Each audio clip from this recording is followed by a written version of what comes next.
Good morning, स्वागत है आपका personal finance bulletin money morning में। मैं मीनू शर्मा लेकर हाजिर हूं आपके लिए पर्सनल फाइनेंस से जुड़ी खास खबरें जो डालती हैं आपकी जेब और जिंदगी पर असर। तो चलिए फटाफट शुरू करते हैं मनी मॉर्निंग का ये बुलेटिन। आरबीआई की पॉलिसी से पहले ही बैंक ग्राहकों के लिए एक बुरी खबर है। एचडीएफसी बैंक ने कर्ज महंगा कर दिया है। एचडीएफसी बैंक ने विभिन्न अवधि की एमसीएलआर में 15 बेसिस पॉइंट की बढ़ोतरी की है। एमसीएलआर बढ़ने से बैंक के सभी तरह के कर्ज महंगे हो जाएंगे। बैंक के पुराने ग्राहकों पर ईएमआई का असर पड़ेगा। एचडीएफसी बैंक ने 1 साल वाली एमसीएलआर में 5 बेसिस पॉइंट की बढ़ोतरी की है। 1 साल वाली एमसीएलआर से ही अधिकांश उपभोक्ता लोन लिंक होते हैं। होम लोन, कार लोन और पर्सनल लोन की ब्याज दर 1 साल वाली एमसीएलआर के आधार पर ही तय की जाती है। 1 साल वाली एमसीएलआर के बढ़ने का मतलब है कि अब होम, कार और पर्सनल लोन के लिए ग्राहकों को ज्यादा भुगतान करना होगा। अगली खबर एफडी में निवेश करने वालों के लिए है। सूर्योदय स्मॉल फाइनेंस बैंक ने एफडी पर ब्याज दर बढ़ाने की घोषणा की है। बैंक ने चुनिंदा टेन्योर पर फिक्स डिपॉजिट पर ब्याज दरों में बदलाव किया है। निवेशकों को 9.1% तक ब्याज दर पाने का मौका मिल रहा है। बैंक की नई ब्याज दरें 7 अगस्त 2023 से प्रभावी हो चुकी हैं। सूर्योदय स्मॉल फाइनेंस बैंक अब आम जनता को 7 दिन से 10 साल तक के टेन्योर पर 4 से लेकर 8.60% ब्याज दर की पेशकश कर रहा है। वहीं वरिष्ठ नागरिकों को बैंक एफडी पर 4.50% यानी 4.5% से लेकर 9.10% ब्याज दर ऑफर कर रहा है। सरकारी कर्मचारियों को मिलने वाली जल्द बड़ी खुशखबरी। केंद्र सरकार कर्मचारियों और पेंशन भोगियों के लिए महंगाई भत्ता बढ़ा सकती है। महंगाई भत्ता बढ़ाकर 45% हो सकता है। अब महंगाई भत्ता 42% है। महंगाई भत्ते में आखिरी संशोधन 24 मार्च 2023 को किया गया था। ये 1 जनवरी 2023 से प्रभावी हुआ था। कर्मचारी यूनियन महंगाई भत्ते में 4% बढ़ोतरी की मांग कर रहे हैं, लेकिन सरकार महंगाई भत्ते में 3% बढ़ोतरी को अपनी मंजूरी दे सकती है। अब आपको बताते हैं महंगाई से जुड़ी कुछ जरूरी खबरें। आने वाले दिनों में बासमती चावल की महंगाई से आपको सामना करना पड़ सकता है। पिछले महीने सरकार ने चावल के निर्यात पर पाबंदी लगाई है। इसकी वजह से अंतर्राष्ट्रीय बाजार में चावल महंगा होना शुरू हो गया है। जुलाई के दौरान चावल के भाव का इंडेक्स 12 साल की ऊंचाई पर दर्ज किया गया। सरकार ने 20 जुलाई को गैर बासमती सफेद चावल के निर्यात पर प्रतिबंध लगा दिया था। गैर बासमती चावल निर्यात पर पाबंदी की वजह से विदेशों में भारतीय बासमती चावल की मांग बढ़ने लगी है। चावल के बाद चीनी को लेकर भी चिंता बढ़ने लगी है। चीनी के निर्यात पर सरकार प्रतिबंध लगा सकती है। ज्यादा बारिश से इस बार चीनी उत्पादन घटने की आशंका है। इससे भारत चीनी के एक्सपोर्ट पर रोक लगा सकता है। घरेलू बाजार में चीनी की पर्याप्त आपूर्ति सुनिश्चित करने और कीमतों को नियंत्रण में रखने के लिए सरकार ये कदम उठा सकती है।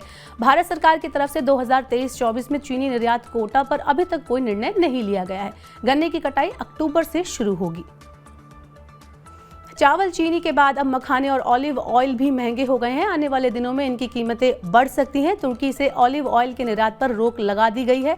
इस वजह से इसके दाम 80% तक बढ़ गए हैं। बिहार में अत्यधिक गर्मी और कम बारिश के चलते तालाब सूख गए हैं। इस वजह से यहाँ मखाने की खेती नहीं हो पा रही है। पिछले 2 महीने में मखाने की कीमत 70% तक बढ़ चुकी है। मखाने का उत्पादन करीब 50% घटने की आशंका है। इस वजह से इसके दाम बढ़ रहे हैं। अगर आप नया टीवी खरीदने की प्लानिंग कर रहे हैं और अब आप ये खबर सुनकर ज़रूर शॉक हो जाएंगे, क्योंकि जल्द ही नया टीवी खरीदना महंगा हो सकता है। टीवी में इस्तेमाल होने वाले ओपन सेल की कीमतों में लगातार बढ़ोतरी के चलते टीवी कंपनियां इस महीने से दाम बढ़ाने पर विचार कर रही हैं। टीवी बनाने वाली कंपनियों का कहना है कि ओपन सेल एक बार फिर 3 से 20% तक महंगे हो गए हैं। ऐसे में टीवी बनाने की लागत और बढ़ गई है।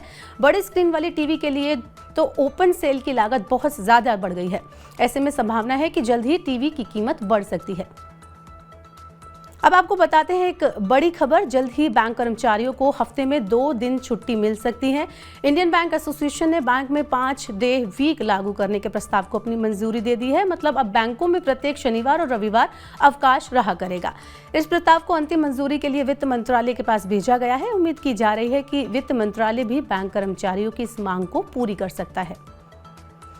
आरबीआई की द्विमासिक मौद्रिक नीति समीक्षा बैठक शुरू होने से पहले ब्याज दरों को लेकर अनुमान आने शुरू हो गए हैं। बढ़ती महंगाई के बीच आरबीआई ब्याज दर की फिर से स्थिर रख सकता है। विशेषज्ञों का ये कहना है कि आर्थिक वृद्धि की गति को बनाए रखने के लिए कर्ज लेने की लागत स्थिर बनी रह सकती है।